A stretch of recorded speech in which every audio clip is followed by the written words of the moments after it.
Bismillah ar-Rahman ar-Rahim. Assalamu alaikum.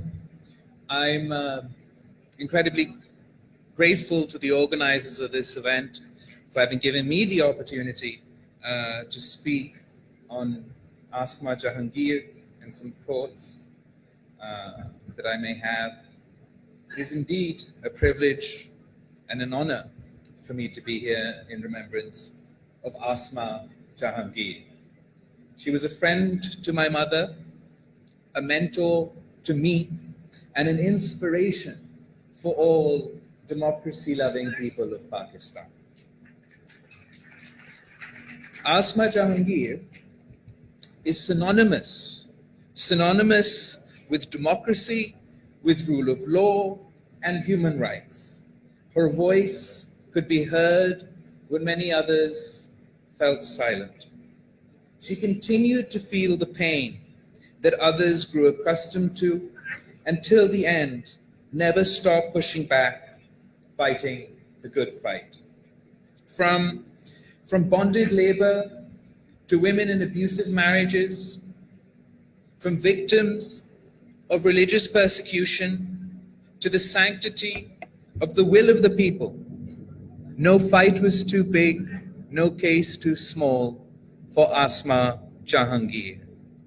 Her absence is felt more acutely now than ever before, as a selected government desperately seeks to undo democratic gains made by Pakistan. The media is under assault and is facing unprecedented censorship.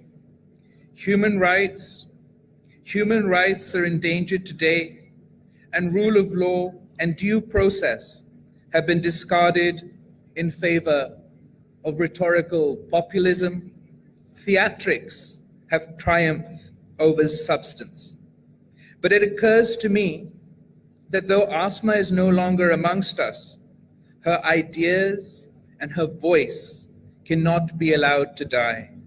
They must resonate through you. They must resonate through us. Asma Jahangir was a warrior for a democratic, progressive, inclusive, modern, and pluralistic Pakistan.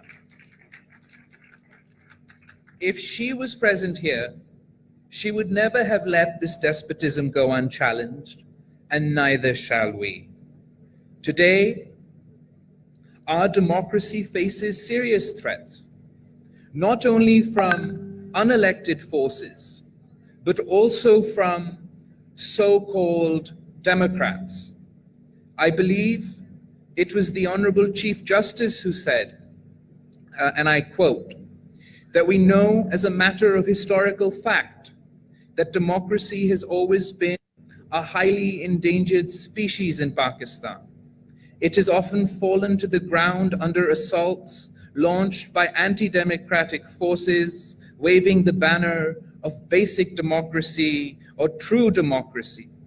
These assaults have in the past been made by military dictators, but it should never be forgotten that the forces of authoritarianism need not always be in uniform.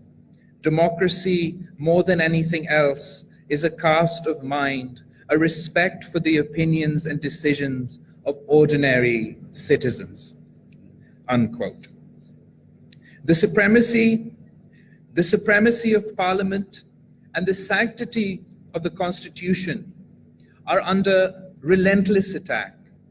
We still await clarity on the blatant manipulations of the 2018 elections and for the uneven playing field, which resulted in the imposition of, in my view, an incompetent government. A government which is attempting to address grave challenges to the economy by chandanomics, ignoring entirely that their lack of policy and consistency, consistent U-turns, have not only failed to inspire confidence, but have in fact put this nation on a speedy track to further economic instability.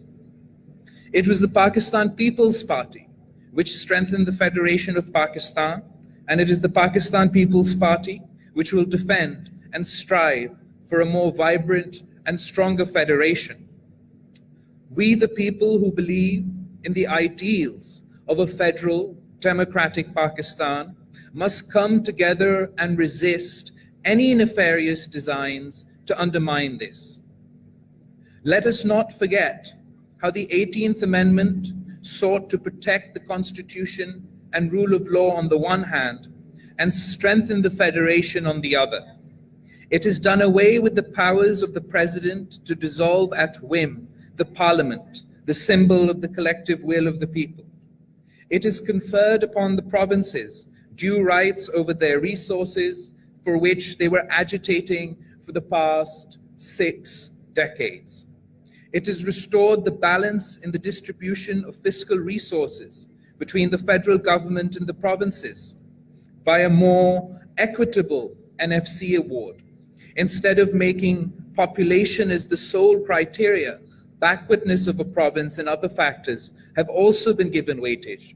I should therefore like to warn against any attempt to roll back the 18th Amendment or the NFC award. The Pakistan People's Party will stoutly and resolutely resist any such move. Let there be no doubt or mistake about it. Ladies and gentlemen, civility and democratic norms in politics have been replaced by hysteria and abuse. The government has neither the will nor the capacity to deliver on the false promises made during its campaign. The rule of law is the soul of a democratic system. The judiciary has the responsibility to inspire confidence that justice will be done, that everyone will be treated fairly, and that fundamental rights will be upheld. Sadly, in the past, our judiciary has failed to inspire this confidence. Millions of people wait for their cases to be heard, while the justice system seems or appears to be focused on trivialities rather than dispensing justice. I am a victim and a witness to the inequalities of our justice system. As a child, I remember accompanying my mother to visit my father in jail. My father was imprisoned for 11.5 years, despite being innocent, without a conviction, and he was ultimately buried in every single case. My grandfather's judicial murder remains a blot on the history of our judiciary, and I still await justice for the assassination of Shaheed Mohtarma Benazir Bhutto. The Pakistan People's Party has faced trials, tribulations, and victimization throughout its history. However, we have remained steadfast, and unlike others, we have never ransacked the courts. The Pakistan People's Party has sacrificed lives and has borne the pain of confronting tyranny to build a just society. And I, being my mother's son, will continue to do so, inshallah. Although the justice system has failed me, it has failed millions of Pakistanis.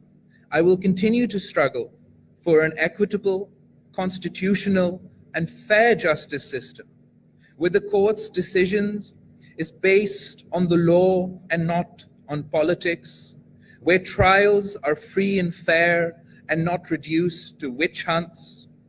We must have a system that focuses on prosecution, not persecution. I am heartened by the words of one of Pakistan's most eminent jurists, who in a note he penned warned against, and I quote, "a vehicle for judicial aggrandizement of power at the expense of the elected representatives of the people.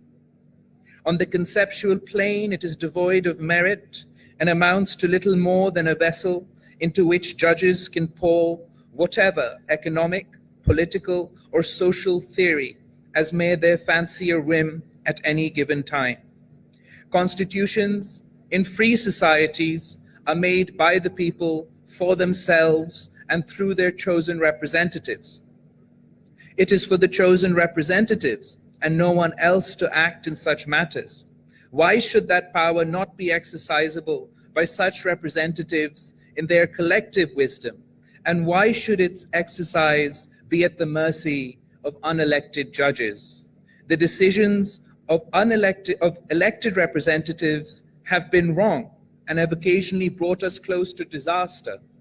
Is the record of our judiciary that much better? The elected representatives at least need to have their mandate renewed periodically.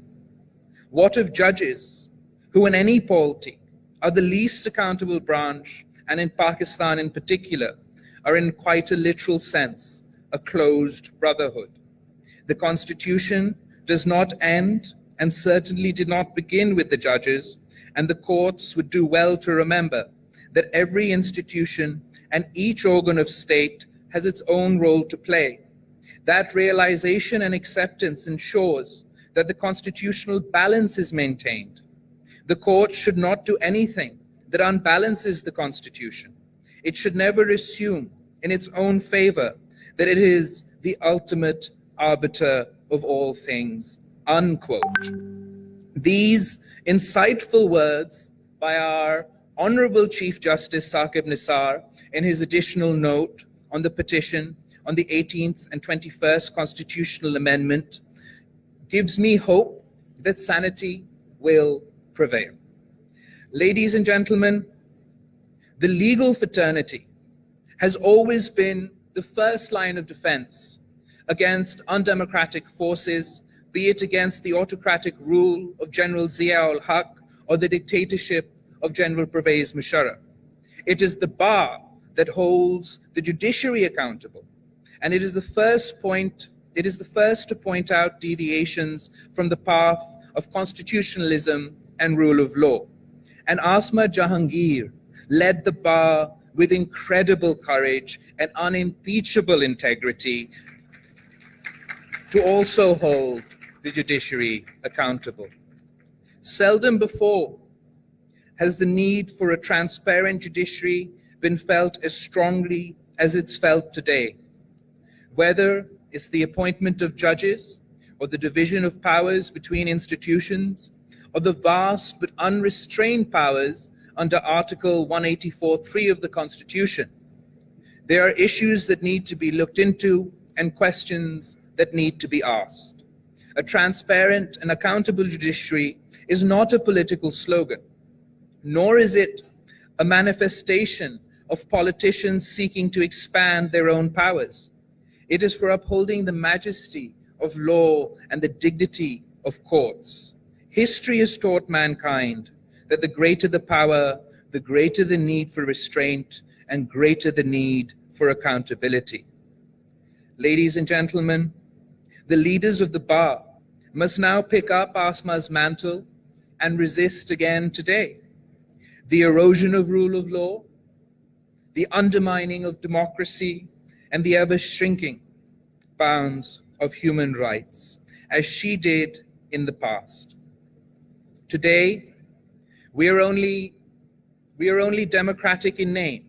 The mindset, the tactics, bear all the hallmarks of autocracy. The legal community has a special responsibility to resist any attempts to undermine the spirit of the Constitution. The objective of the present government seems to be to establish a fascist, one-party dictatorship where criticism is treated as a crime and where democratic opposition is threatened with intimidation. However, dear friends, no amount of victimization and coercion will weaken our resolve and our commitment to democracy. When democracy and constitutionalism were under threat, Asma's voice was always the loudest. And now there's deafening silence. Asma Jahangir was guided by the belief in fundamental rights to life, liberty, due process, and equal opportunities. As the son and political heir of Shaheed Mohtarma Benazir Bhutto, I too hold these principles as my shining light, and I hope to live up to them. The best tribute to Asma Jahangir is to follow in her footsteps and fight for constitutional supremacy, equality, democracy. This is a debt